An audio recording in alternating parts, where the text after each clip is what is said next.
சப்பாத்தி அதுக்கு side dish செய்ய போறோம். நான் வந்து இன்னைக்கு வந்து கேரட் வச்சு ஒரு சேலட் மாதிரி செய்ய போறேன். ஒரு பவுல் எடுத்துக்கலாங்க.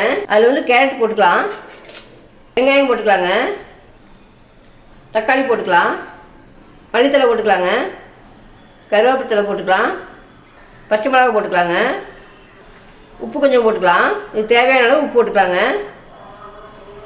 நீங்கள் காரம் ஏதாச்சும் பத்தலை அப்படின்னா கூட மடியும் கூட பச்சை மிளகாய் போட்டுக்கலாம். லெமன் புழிஞ்சிக்கலாங்க, பாதி லெமன் புழிஞ்சா போதும். இதெல்லாம் மிக்ஸ் பண்ணிக்கலாங்க. நல்லா மிக்ஸ் பண்ணிவிட்டு உப்பெல்லாம் செக் பண்ணிக்கோங்க. நல்லா கலக்கி விட்டுக்குங்க. உப்பெல்லாம் செக் பண்ணிக்கோங்க. பாருங்கள், சேலட் ரெடி ஆயிடுச்சு. நம்ம சப்பாத்திக்கு வந்து செம்ம டேஸ்ட்டாக இருக்கும் இது. வாங்க அடுத்து சப்பாத்தி போட்டுக்கலாம். பாருங்கள், தோசைக்கல் வந்து சூடாயிடுச்சு. நம்ம லைட்டாக எண்ணெய் தள்ளிக்கலாம். நல்லா கல் சூடானதுக்கப்புறம் தான் சப்பாத்தி போடணுங்க. அப்போ தான் வந்து நல்லா புஷ் புஷ்னு வரும். லைட்டாக மேலே எண்ணெய் தடவிக்கலாங்க.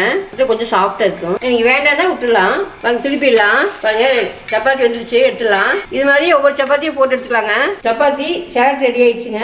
ரெண்டு காம்பினேஷன் நல்லா இருக்கும். நீங்களும் இதே மாதிரி செஞ்சு சாப்பிடுங்க.